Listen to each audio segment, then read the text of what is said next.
Om Namo Bhagavate Vasudevaya. Om Namo Bhagavate Vasudevaya. O my Lord, the all-pervading personality of Godhead, I offer my respective obligations unto you.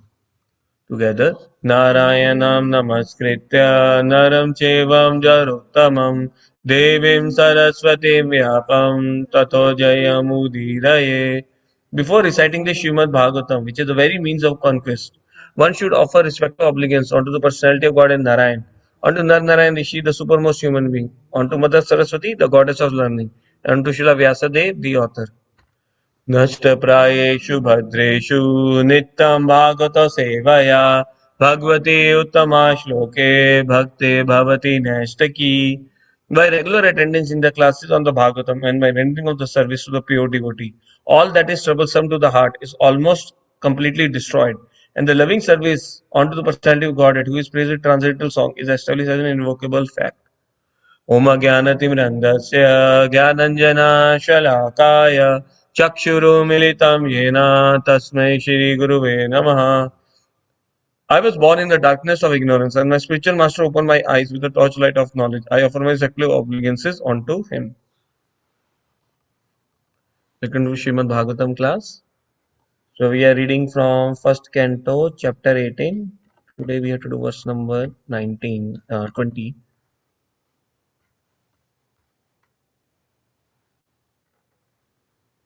And the name of the chapter is Maharaj Parikshit cursed by Brahman boy. Right, that is what we are doing.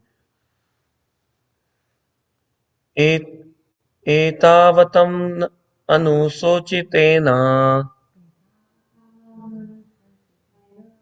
gunar asamarantasaya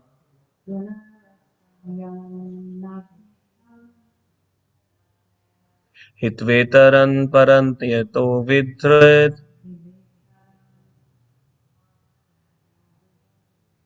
yasyan girirenam jasta nabhapasha.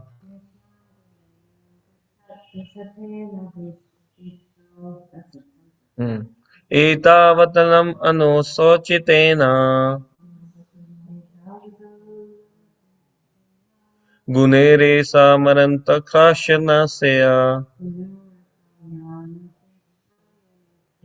हेताव्रतं प्रथाक्तो विभूति यास्यन्ता गिरारेणं पास्यता न बरपः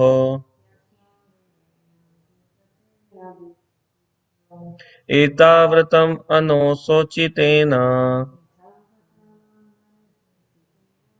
गुणे समनयन्तक्षरं नस्य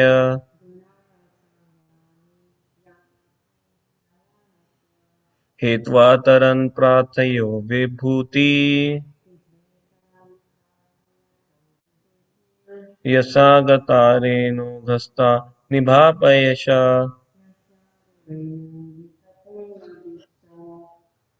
Synonyms: itavrata, so far; alam, unnecessary; anu, if at all; suchitena, by description; guna, by attributes; asimaneya, immeasurable; antasanasena, of one who is unexcellent; hetva, leaving aside; itren, others; parathyata, of those who ask for; vibhuta, favor of the goddess of fortune; yasya, one whose; angari, feet; renam, dust; dasite, serves; anubhasya, of one who is unwillingly. Translation: it is now ascertained that He, personality of God, is unlimited, and there is none equal to Him. Consequently, no one can speak of Him adequately. Great demigods cannot obtain the favor of the goddess of fortune even by prayers. But this very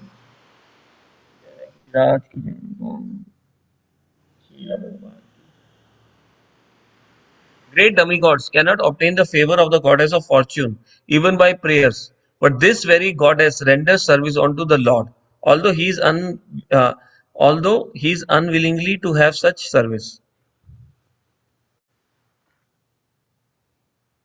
It's talking about the Lord, right? Like the goddess of fortune is also serving him. This is the purpose. The personality of Godhead or Parameshwara, Brahma, according to the Shrutis, has nothing to do. He has no equal, nor does anyone excel him. He has unlimited potencies, and his every action is carried out systematically in his natural and perfect way. Thus, the Supreme Personality of God is full in himself, and he has nothing to accept from anyone else, including the great demigods like Brahma. Other ask for the favor of the goddess of fortune, and despite such prayer, she declines to award such favor. But still, she renders service unto the supreme personality of Godhead, although he has nothing to accept from her. Right? Uh, so Lord is self-satisfied, right? Like goddess of fortune, everybody wants favor of goddess of fortune, Lakshmi Devi, right? But she is always serving Narayan or Lord Vishnu. But Lord Vishnu doesn't need the service, but still she renders the service because Lord is self-satisfied, right? It is not that Lord feet is paining and that's why eternity Lakshmi Devi is massaging. It's not like that. The personality of God and in his Dakshai Vishnu feature beggars Brahma, the first created person in the material world, and from his navel lotus stem, and not in the womb of the goddess of fortune, who is the eternal, who is eternally engaged in his service. So Brahma, how it comes from Dakshai Vishnu, right? From the lotus, like from the navel of Lord Vishnu, right? Uh, these are some of the intensities of his complete independence and perfection. That he has nothing to do does not means that he is impersonal. He is transcendental, so full of inconceivable potencies that simply by his will everything is done without physical or personal endeavor. He is called therefore Yogeshwara or the Lord of the mystic power. Right? So Lord is called Yogeshwara, Lord of the mystic power, right? So there are multiple stories which come in scriptures, right? Like where uh, Lord proves that, like he, so when like Lord's each and every anga can do anything. Like for us, from our eyes we can see, not from our hand, right? But Lord can. His each and every anga is perfect, right, or transcendental, right? So that's why he said Lord eats from his glance, right? But there are some innocent like stories also come, right, like where Lord comes and actually eats. Anybody can remember those stories from Bhagavatam?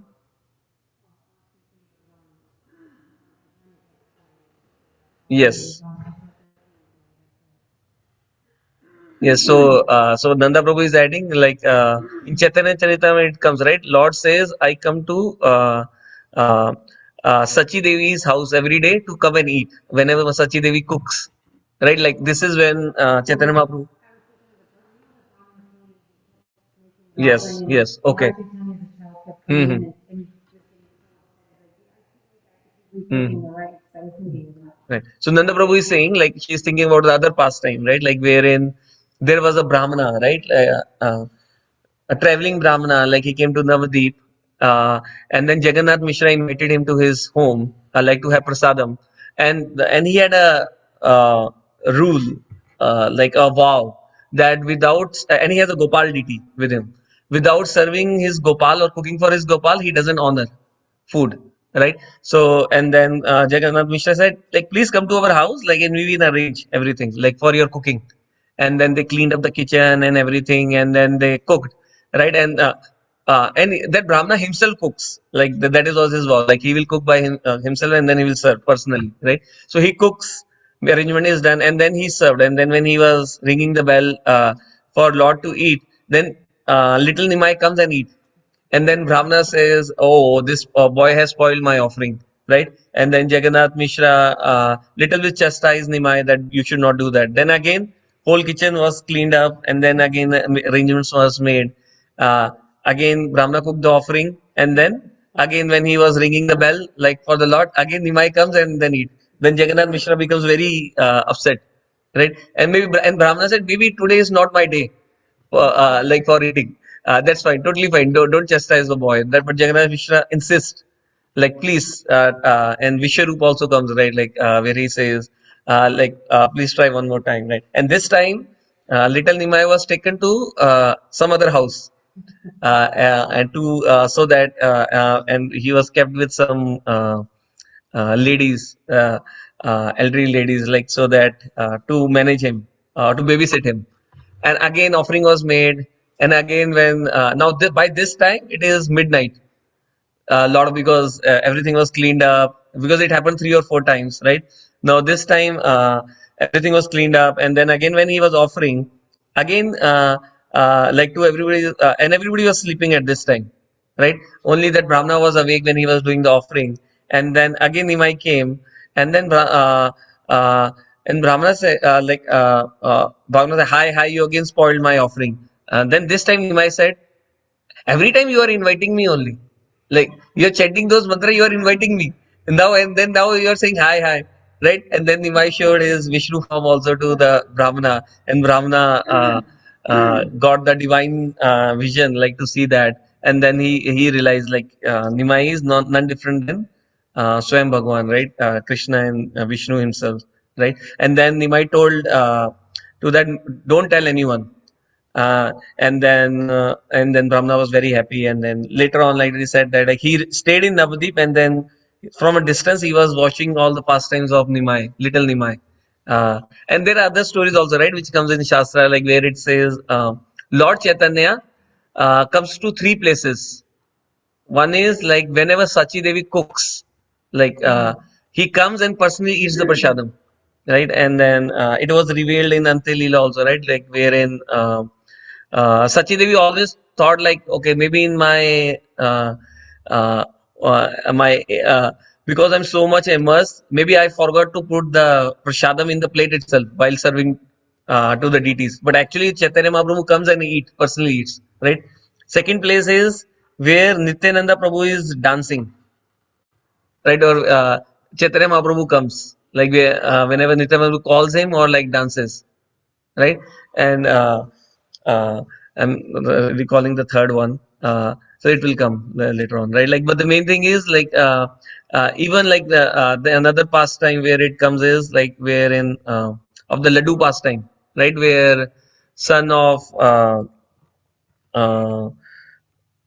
like I'm forgetting his name, right? But his son does the offering, and then father asks son to do the offering, and and when son is doing the offering, like, he's doing for the first time, he's innocent, like, he's saying, Krishna, eat.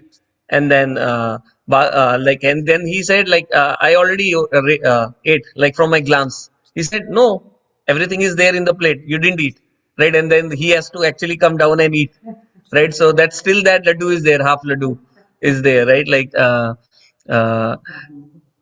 yeah. So there's there are so many pastimes like this, right? Like, wherein Lord, with his glance, from each and every limb, he can do anything. Like, which is, yeah. Another story which comes, like, which is often quoted, is of the Brahmana story, right? Wherein there was one Brahmana. Uh, in his meditation, he was cooking the uh, sweet rice for the Lord, right? And then while he was cooking, and then he said, let me check, like, whether what once sweet rice is all cooked, he said, let me check, is it perfect temperature uh, to serve to the Lord or not? And then he put his finger, again meditation, not physical meditation. And then when he put his finger in the pot, his finger was burned. And in the Vaikuntha, Lord Vishnu laughed very loudly. And then Lakshmi said, what happened? He said, see that person, he burned his finger, bring him up to Vaikuntha. So the idea is, like, Lord eats not the Lord is the bhav, like, in which we are offering to him, right? Like, the important thing is, like, whenever we are cooking for the Lord, or doing any service for the Lord, right? We should do it for the pleasure of the Lord, because Lord, what sees is not the amount of service which is done. Lord see with what intention service is done, right? Another story which comes in Ramayana is when the Ram Setu was building up the bridge, right? So Hanumanji was bringing big mountains right? And then those were getting used for making the bridge. And then there was one squirrel, like she was bringing small small pebbles, right? And then Lord Ram was watching it. Lord Ram said to Hanuman, uh, "What? How much amount of service you are doing? Same amount of service this squirrel is also doing. Squirrel is doing according to her capacity, his or her capacity. You are doing according to your capacity, right? So the thing is, we should not like whenever we do service, we should not try to judge like why that devotee is doing this much, why this is doing that much, right? Again, it all depends upon like what is the capacity, right? Everybody is doing according to their own capacity and time, place, circumstances, right? Like we don't know, right, how many things are going on in their life, right? Maybe there is a lot of office pressure or some other pressure, right? You don't know, right? So it is very important not to judge the devotees, right? uh, uh, and also like but the important takeaway point is the bhav in which you are doing the service. Like the bhav is very important, right? Because a Lord, what he sees is the bhav or attitude in which you are doing the service to the Lord. You should always service is like a privilege, right? Service is not like oh, there is nobody and then you should do it. No, service is like a privilege, like it's all your pious activity. That's why you are able to render that service. It's all actually we don't know how much fortunate we are that we are able to serve Nitai Navdi Chandra Giriraj, right? Like if you go to India, like people wait for ages and ages, not years and years, ages and ages. Like I do see, like whenever I go to like my hometown, like all the pujaris, they are very very old, and it and and again, like it's all sakruti, right? Like again, it's actually our good fortune. That's what I would say. Like we are able to do any kind of service, and uh, often it is quoted that the person who is doing the pujari who is standing in the altar and doing the arti, and the person who is singing, and the person who is attending, all three gets the same benefit. The only criteria is they should be attentive, right? Whoever is attentive, he will get the more credit. And similar goes for like person who is doing the pot washing or person who is cooking, right? They all are getting, because they're all because Lord is unlimited, his services are unlimited, right? So any service you do, like you will get immense benefit. Again, with the correct attitude, if it is done, right? So here also, like here, a couple of points are there. One is see here it says he has unlimited potencies and his every action is carried out systematically in his natural and perfect way. Thus, the Supreme Person of God is full in himself. So he is uh, actually Supreme Personality of Godhead doesn't need anyone. But why all what he need is the loving exchanges. He himself is self-satisfied, right? Lord expand himself in his pleasure potency, right? Like, and which is Radharani, right? So Lord is but why like still so many services go in is so that we can reciprocate with his love, right? A father is happy, right? Like let's say a father has a son, right? When father himself goes to the market and like get like whatever son needs, a chocolate or whatever he needs, right? And then when that same chocolate son gives it back to father, yeah, take the first one or take try this out. So father doesn't want it, but he feels very happy when sons offer it. So though himself father, it's father's money only, right? He is spending it, right? But when son offer it back to the father, right? So father is very happy. Similarly, Krishna is very happy. Though Krishna owns everything, he doesn't require like when we offer the food and like all what he sees with how much love we are serving him, right? So it is very important point. Like uh, Krishna is very personal and we should treat him like a person. Like if we treat him like a stone or a wood, like he will remain stone or a wood for you forever.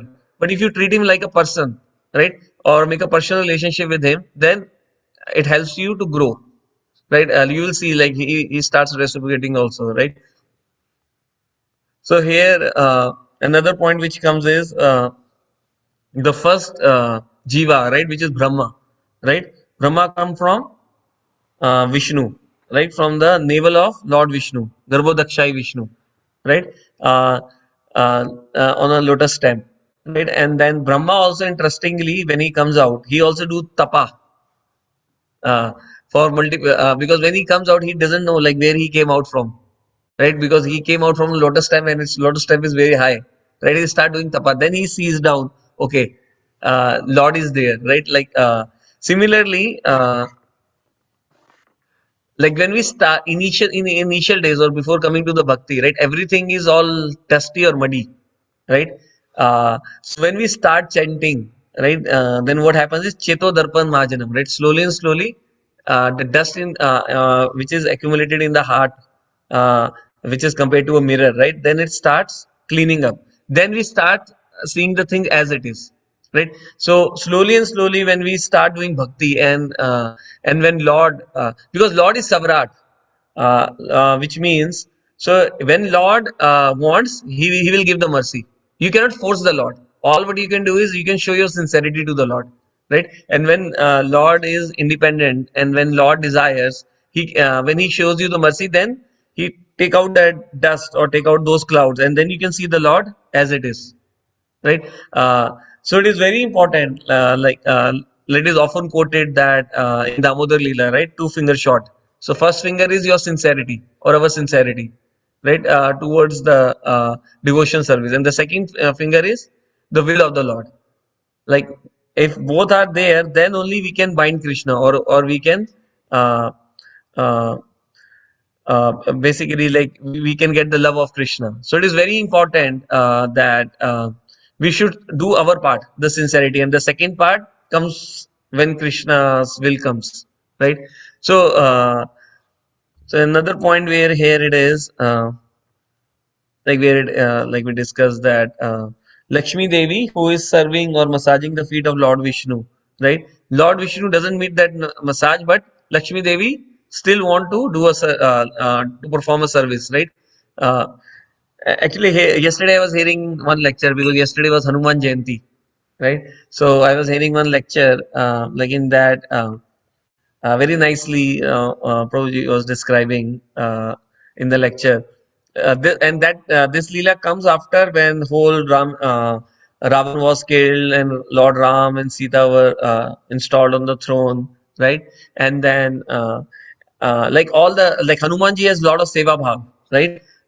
So with that, what happens is, like, no, others also they want to do seva, right? So what they do is, like, and Sita Devi also said, always Hanuman is there everywhere, right? So what they do is they create a list of all the services, right, which for the Lord Ram, right? And they put the each devotee's name, and then and next day when Hanuman comes, Sita Devi says, see, this is the list, these are list of services, and Hanumanji goes through the list, and he sees there is no name for him. All other devotees, they are already taken the service, right? uh, Hanumanji said, like, in these I don't find my name. He said, oh, other devotees, they already took the services, right? Hanumanji said, no, you missed one service. In the list there is one service is missing. Anybody wants to guess what service was that?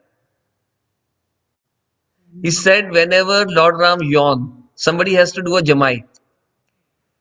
Like when Lord Ram yawns, right, somebody has to do a jamai, right? It's called, in Hindi, it's called jamai or chutki, right? And then Devi said, okay. So Hanumanji next day, uh, uh, wherever Lord Ram is going, Hanumanji is going, because yawning can come anytime, right?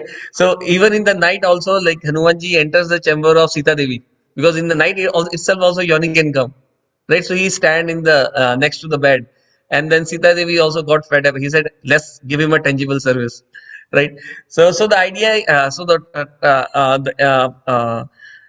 the thing which I want to specify is, like, if you have a desire to serve, right, you will find a service, right? Like how Lakshmi Devi found the service, like to do the massage of the feet. Though Lord doesn't need the massage, but she's massaging.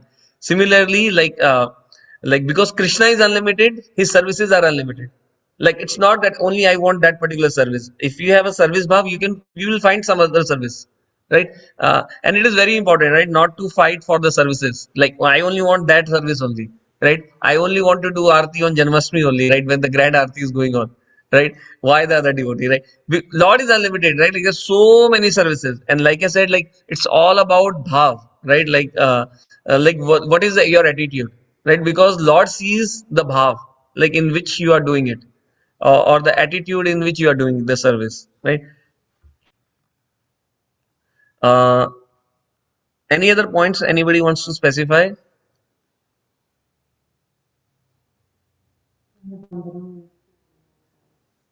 Yeah, go ahead, bro. The part where Prabhupada says Krishna had Mm-hmm. and he says that doesn't mean anything personal. Someone could mistake that Mm-hmm. but actually when he says he has nothing to do and he has no obligation, he Yes. doesn't have to go to work Mm-hmm. and he doesn't have to do anything he has to do. Mm-hmm.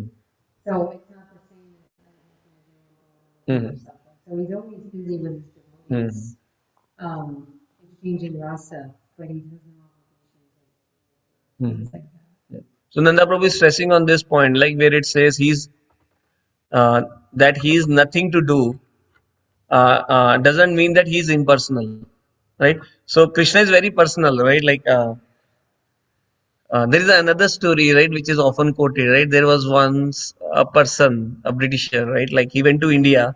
Just again he was doing some research. He said in India there are so many gods, right? Who is the head of them? Let me do a research, right? He went to a Durga Devi temple, right, wherein he saw a lady sitting on a tiger and she has a lot of weapon, right? And then he went to Lord Shiva's temple. He saw a person is sitting on uh, a loin skin, doing meditation, right? And then he went to then he went to Lord Ganesha's temple, right? A person is sitting right with has a lot of weapons, right? And then he went to Radha Krishna temple. Then he saw like a person is standing right with his Jai Jai Giriraj ki Jai.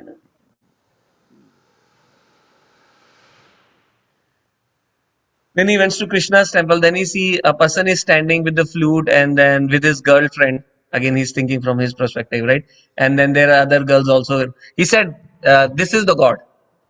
Right, all others are like when he went to Durga, like he looks like she's a warrior, right? And then Shiva is meditating, right? And then there are other gods also, they have weapons. This person doesn't have any weapon. He's enjoying, like how a COE of the company and all that, like whoever owns everything, right? He doesn't work. All what he do is he just play golf or do the other things, mundane activities, right? But uh, Krishna is transcendental, right? Krishna is doing loving exchanges with his devotees, playing with the gopas, right?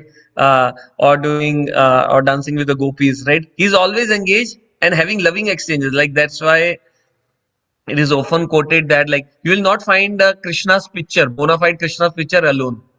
Krishna is always with his associate, either like with the parrot or with his cow, right? With the monkeys or with gopis or gopas, right? Or his elderly gopas, right? In the Vatsalyaras, right? Like he's always surrounded by the devotees around him, right? So he's which tells he is very personal, right? Though he's self-satisfied, but but he have a lot of loving exchanges with his devotees, right? And that is the rasa, right?